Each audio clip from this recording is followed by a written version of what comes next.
पण त्यांचा आशीर्वाद घेऊन मी पुढे बोलते. आई अंबा तुळजाभवानीला मी प्रथमतः वंदन करते आणि व्यासपीठ व आदरणीय व्यासपीठासमोर दैनंदिन राजकीय, सामाजिक, शेती अशा अनेक विविध क्षेत्रात प्रगतीशीलपणे काम करणारे आपले सर्व बंधू भगिनी यांना सर्वांना माझा प्रथमतः मनस्वी नमस्कार. आत्ता इथे या सभेला बोलताना अर्चनाताईंबद्दल काय बोलावं हे मला म्हणजे असं वेगळं काही सांगायची गरज नाही. घराघरात पोहोचलेल्या अर्चनाताई आम्हाला माहितीये. अर्चनाताई आम्हाला कशी माहितीये तर एक समाजकारणी म्हणून माहितीये.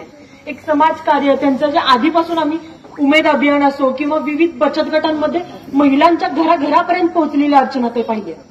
पण एखाद्या आपण जेव्हा राजकीय घराण्यात वावरत असतो तेव्हा समाजकारण किंवा राजकारण याबाबत आपल्याला नकळत आवड किंवा उर्मी अशी जाणवली जाते आणि आपण त्याच्याकडे गोडी जाणवते, मग त्याच्याकडे जात जातो. आणि ती समाजकारण करणारी अर्चनाताई आज आम्हाला राजकारण करताना दिसते, म्हणजे राजकारणात या क्षेत्रात येताना दिसते. येथे आता माझ्यासारख्या म्हणजे अनेक लोकांना प्रश्न पडेल की आम्ही अर्चनाताईंना घड्याळ चिन्हासमोर का म्हणून वोट करायचं. पडणार, निश्चित आहे, पडणारा प्रश्न आहे. पण आत्ता मी बोलताना बोलली की घराघरात पोहोचलेली अर्चनाताई मी पाहिली आहे. एक मी माझ्यासारखी तुमची लेख हिला या प्रश्नाचं उत्तर मिळालेलं म्हणजे जेव्हा आपण आत्ताची जी येणारी लोकसभेची निवडणूक आहे, ही लोकसभेची निवडणूक जगातली सर्वात महत्वाची आणि महत्वपूर्ण निवडणूक मानली जाते. मग येथे आपल्याला गेल्या 10 वर्षाचा इतिहास आपण पाहिलेला आहे. मोदी सरकारनी किंवा या तिन्ही पक्षांनी केलेलं काम आपण पाहिलेलं आहे. मग ते काम आपण डोळ्यासमोर ठेवलं पाहिजे. ते विकासाची गणती आपण डोळ्यासमोर ठेवलेली पाहिजे. 10 वर्षापूर्वीचा भारत देश आणि आत्ताचा भारत देश हे आपण बघितलं पाहिजे.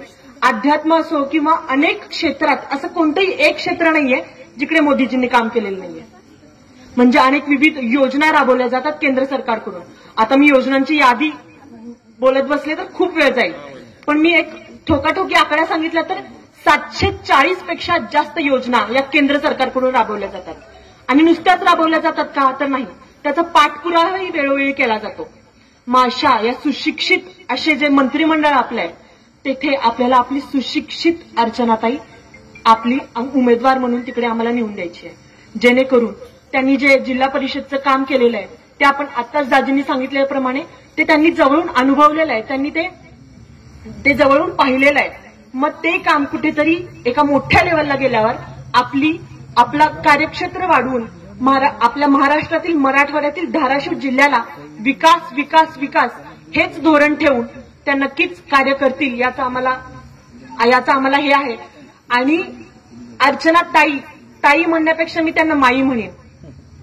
अर्चना माई यांना येणाऱ्या 7 मेला आपण घड्याळ या चिन्हासमोर बटन दाबून त्यांना विजयी करावं.